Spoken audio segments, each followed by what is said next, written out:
There we go. Let's talk a bit about Final Fantasy IV without interrupting.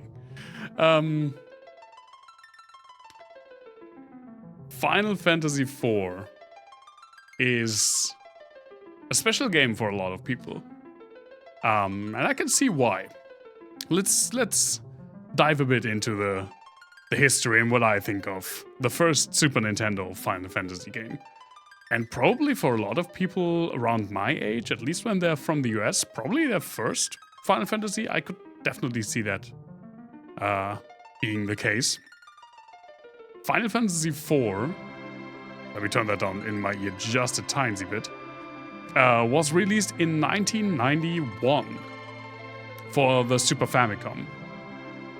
So it was the first game to make the generational leap from the 8-bit Famicom, where the series started, to the new 16-bit era. Everything seemed so fresh and new.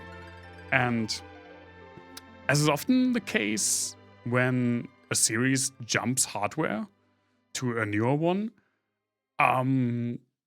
they try to really expand the concept and show off what the new console can do and what this series on a new console can do. It happens pretty much every single time there's a generational leap, which is kind of funny to see, but also kind of understandable. For Final Fantasy VII, it was the VMF cutscenes, for example. That's definitely like a, oh, we can do that now moment. Also, this game, Final Fantasy IV that is, released only 1 year after its predecessor, Final Fantasy III. And of course, I'm only going to go like shortly over it. It was called Final Fantasy II in the US for the longest time because it was the second one to release there after the original. That was because when Final Fantasy I released in the US, Final Fantasy III was almost out in Japan. So they just decided to bring the newest one over, which was 4, decided to call it 2, to not confuse people, thus confusing everyone for like 15 years. We Europeans didn't have that problem. The first Final Fantasy we got was Final Fantasy VII, and it was called Final Fantasy VII. And we were confused, but only for like a short time. Yeah, Final Fantasy IV is the first game, really, in the series that focuses on the story. Less on the adventure and more on the story of the adventure, if that makes sense. It's the first one. We're not really counting Final Fantasy II, since those characters weren't really a thing.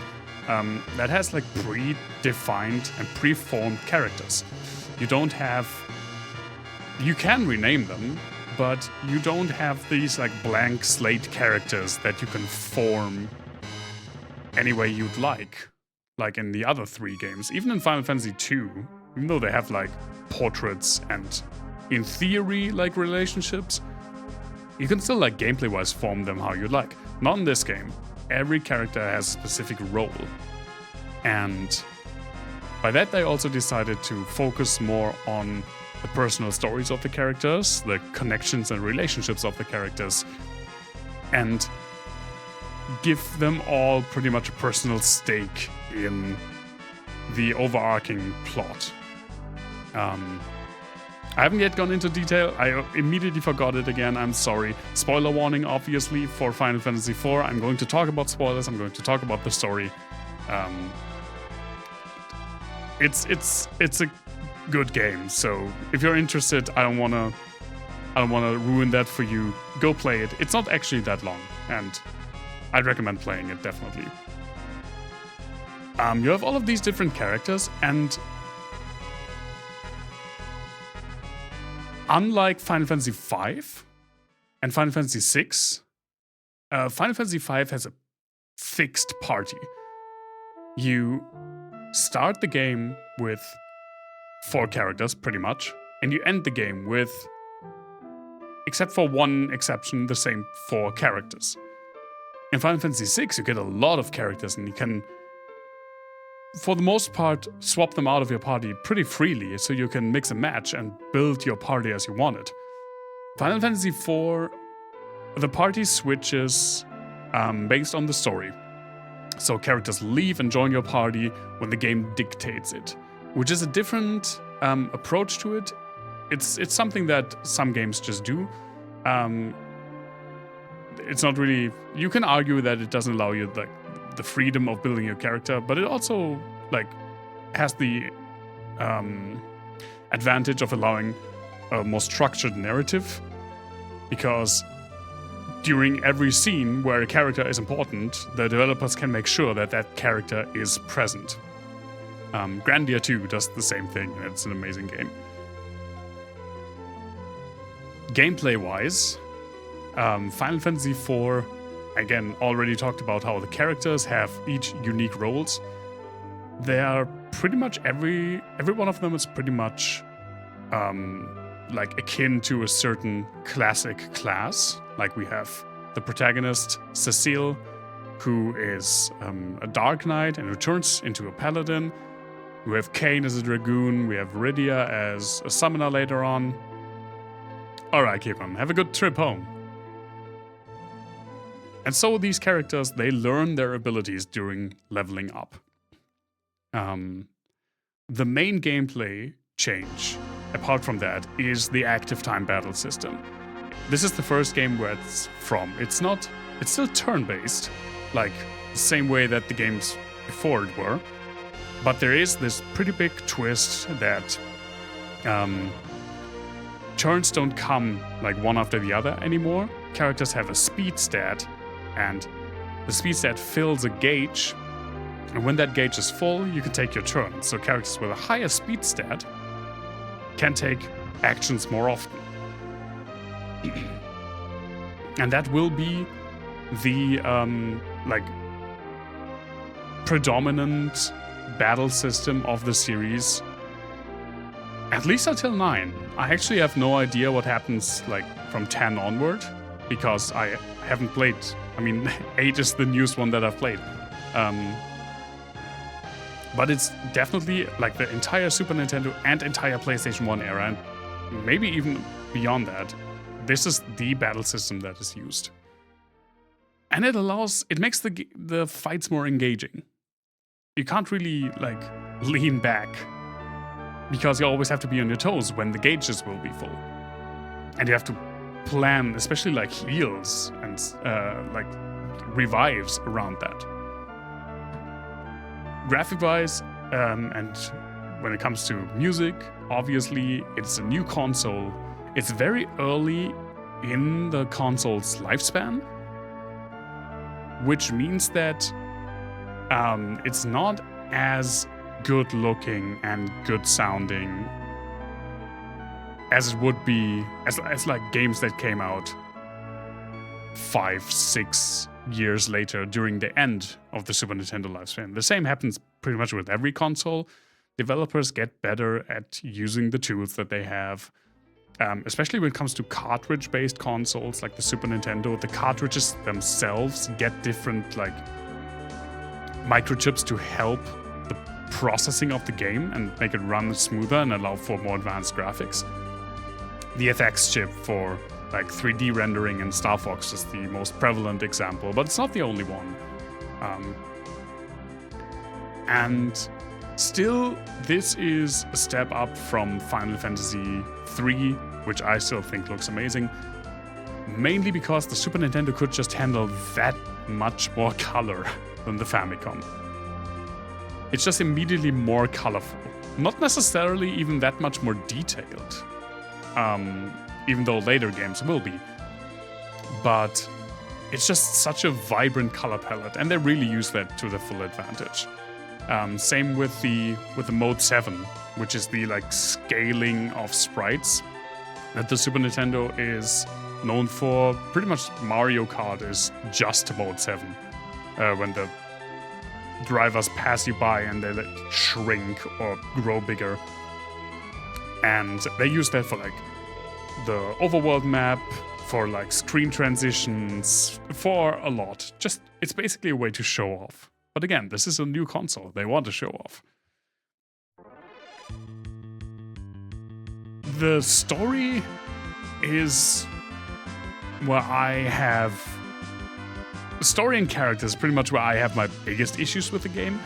This game focuses on story and characters. It's the big, like, focal point compared to what I call, well, like, focus on the adventure, on the journey games, like especially Final Fantasy 1 and 3. These focus on the characters, mainly, again, Cecile, the main character, who starts off as a Dark Knight in the service of the Kingdom of Baron, and he and his partner Kane are forced to destroy a village of like magic users, and only a small girl named Iridia is left alive. And he begins to question if he's doing the right thing and say that his liege has changed. And he decides to go against it, discovers this conspiracy that people are going to use the crystals, because again, there are crystals in this game. Final Fantasy VI will be the first one to really ditch the crystals. Well, 2. I guess 2 also didn't have crystals. But he decides to take like this child Rydia with him instead of leaving her alone, which is a really interesting dynamic. I mean, he pretty much destroyed her home and now he's trying to make amends, but obviously she doesn't want to. They meet a lot of characters on the way. Again, they have this like swapping in and out of party members. And eventually they learn that there's an underworld where the dwarves live, where also crystals are, and that the bad guy Golbez wants to take control of all the crystals, pretty much to rule the world. The story is not that special, which is one of my main issues. It's kind of convoluted. It has some weird tropes, especially near the end. You eventually fly to the moon, which is fun, I have to say. Where there's another set of crystals, and you find out that, oh, Golbez isn't the real villain. The real villain is... I forgot, actually. It comes so shortly before the end, and it's such a it just doesn't stick. Final Fantasy III did the same thing. It's just bad. It's just a bad trope. But then it also turns out that Golbez is Cecile's brother, which was insanely unnecessary.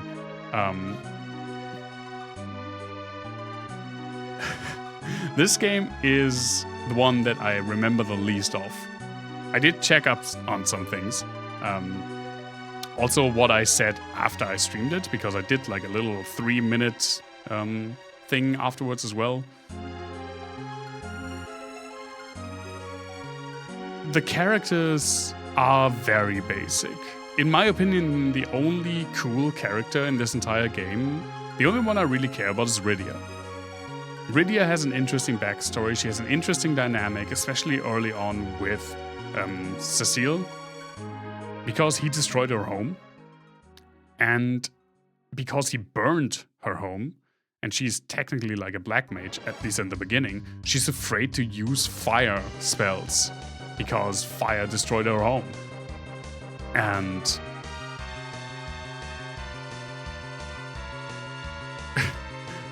I was just this is one of the best boss themes, by the way. We talked about music already, but this is one of the best boss themes.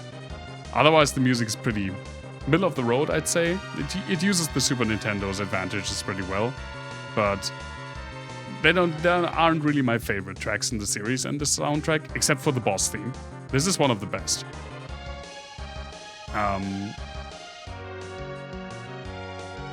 But yeah, and then later on, you learn that Rydia is like part of this world of summons, where the summons that were first introduced in Final Fantasy III, like actual beings, live. And when she gets like forcefully removed from your party at some point, she enters this world of summons where time flows differently. It flows faster. So later on, and it's a while without her, later on when she comes back, she is a young woman now. She's no longer a child. She has matured and she can use summons now. She becomes the summoner of the group, and she is just the best character. But there are some characters that I also really don't like. I dislike Edge so much, the ninja of the group. His name is Edge. He is 90s, early 90s cool guy, edgy. I dislike that so much. You have like 4 different times where Kane betrays you, and you always take him back into your party, and then he betrays you again, and then you take him back into the party, and then he betrays you again, and it's annoying.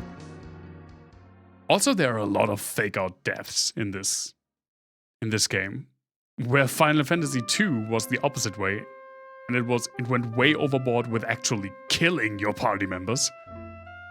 Final Fantasy IV doesn't do that. You only have Teller,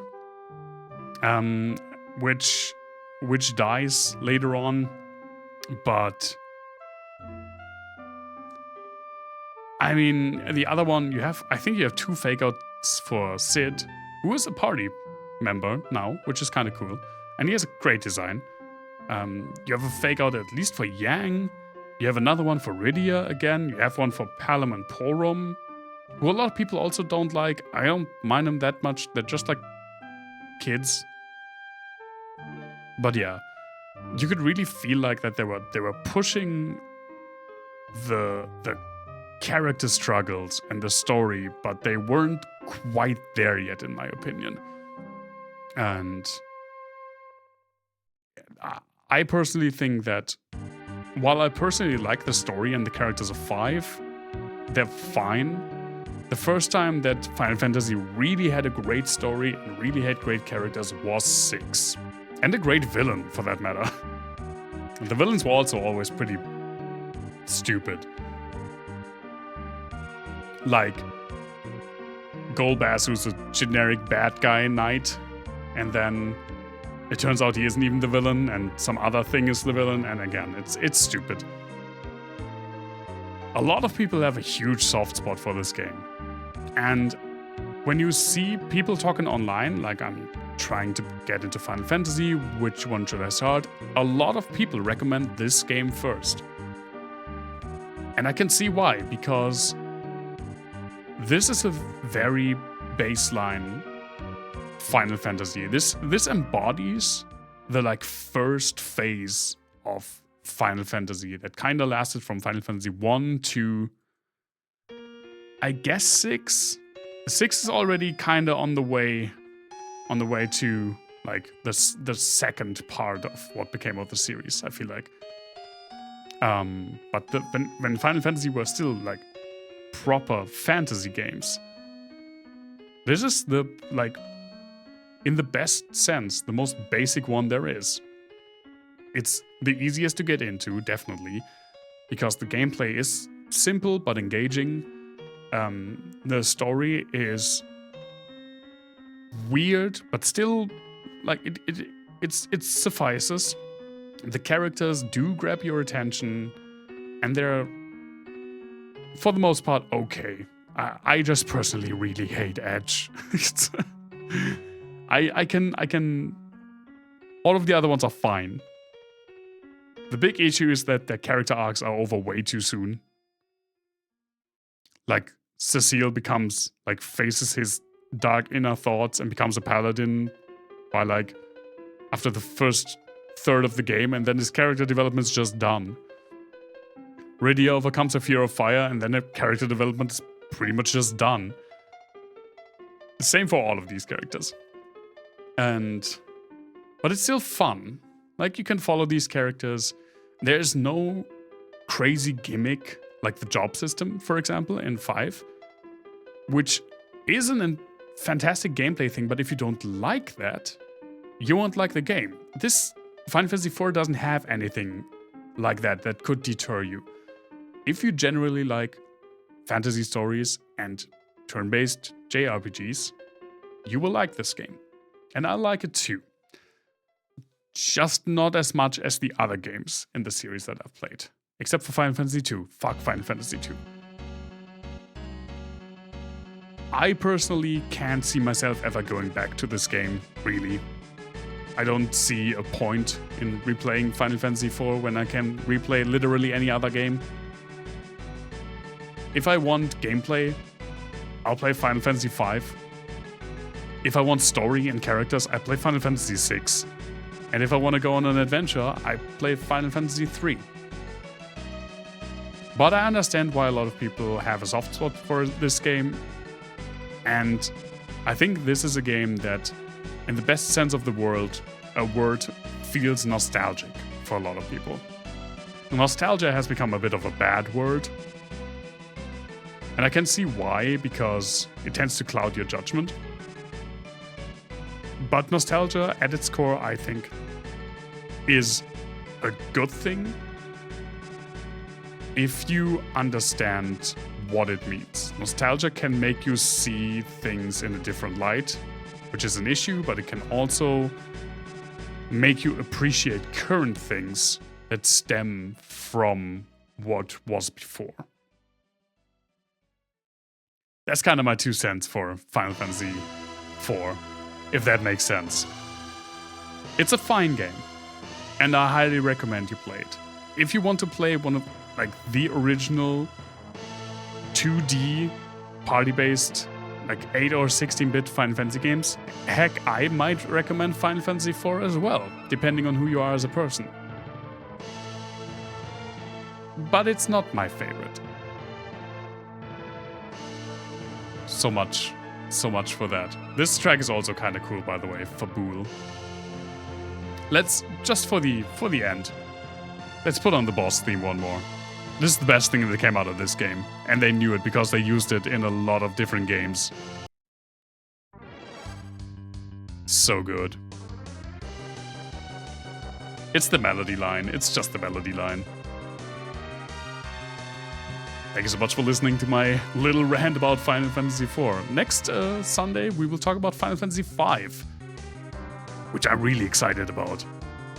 And that's a game that I definitely want to replay, so stay tuned for that.